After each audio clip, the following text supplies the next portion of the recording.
Assalamualaikum warahmatullahi wabarakatuh.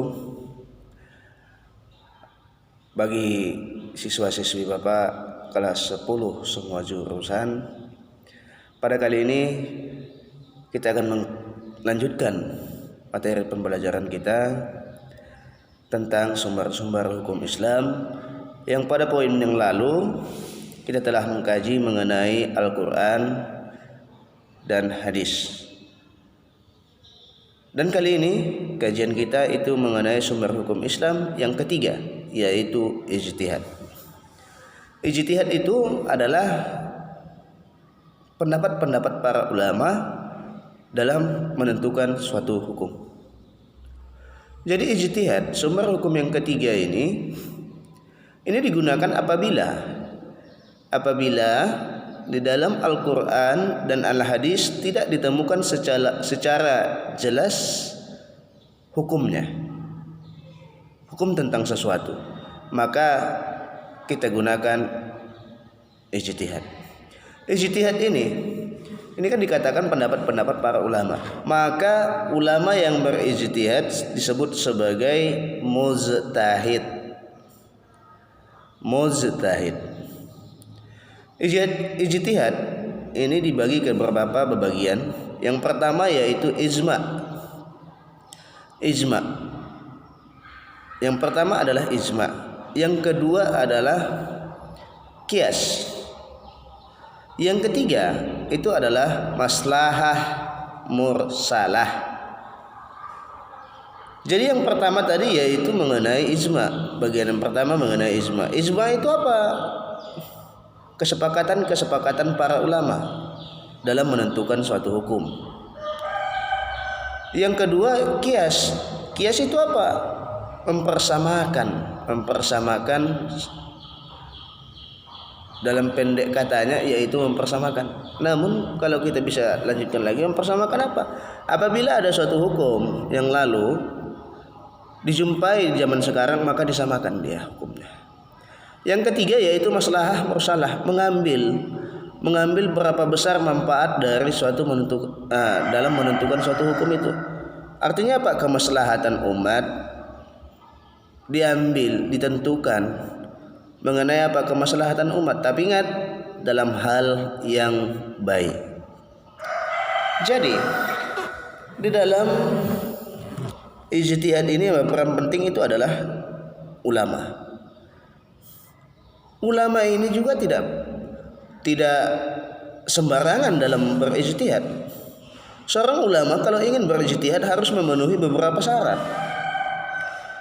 Syarat yang pertama itu apa? Syarat yang pertama itu ulama tersebut atau seseorang tersebut harus memahami hukum-hukum Islam. Yang selanjutnya, dia itu harus berakhlak mulia. Itu yang kedua. Kalau dia mau berijtihad, dia harus berakhlak mulia. Akhlak dia itu bagus. Yang ketiga apa? Mengetahui ilmu fikih. Yang selanjutnya, dia bisa ataupun pandai berbahasa Arab. Itu syaratnya. Dia harus bisa berbahasa Arab. Kenapa? Biar dia dapat secara gamblang mengartikan, menjelaskan apa yang terkandung di dalam Al-Quran dan hadis, sehingga dia bisa berijtihad. Mana tahu ada keterkaitan dalam menentukan suatu hukum tadi. Selanjutnya apa? Dia harus bisa mengkias, mempersamakan satu hukum. Itu syaratnya. Kemudian dia harus tahu apa? Tarikh. Apa itu tarikh? Yaitu sejarah. Dia harus tahu sejarah. Ilmu fikih dia bisa, sejarah dia bisa. Itulah syarat. Syarat mengenai seseorang yang diperbolehkan berijtihad. Mengenai benar tidaknya dia berijtihad, tetapi sudah memenuhi syarat tersebut. Apabila seseorang itu ijtihad dia benar, maka dia mendapat 2 pahala. Namun apabila dia salah ataupun keliru, maka dia tetap mendapatkan satu pahala. Itulah dalam kaidah berijtihad. Tetapi ingat, harus memenuhi syarat.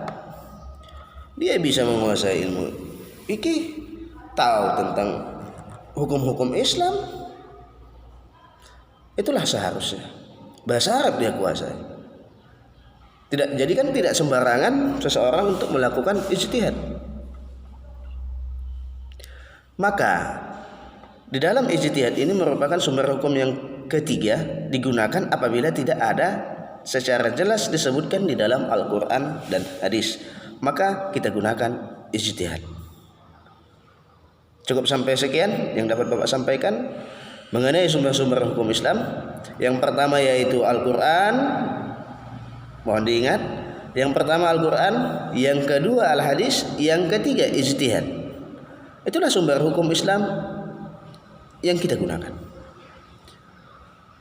Jadi mudah-mudahan anak Bapak dapat mengetahui dan memahaminya. Untuk pembahasan sumber-sumber hukum Islam mungkin sudah sampai di sini. Insyaallah kalau pertemuan yang lainnya kita akan kembali mengkaji mengenai hal-hal sub-sub materi kita, sehingga anak-anak Bapak semua dapat belajar, mendengarkan, memahami apa yang Bapak sampaikan. Mudah-mudahan wabah COVID-19 cepat berlalu sehingga kita bisa dapat bertatap muka kembali dalam proses pembelajaran. Jangan lupa tetap berdoa supaya Allah menjauhkan wabah ini dari diri kita, dari kabupaten kita, sehingga kita dapat bertatap muka dalam proses pembelajaran. Akhirul kalam, billahi taufiq wal hidayah. Assalamualaikum warahmatullahi wabarakatuh.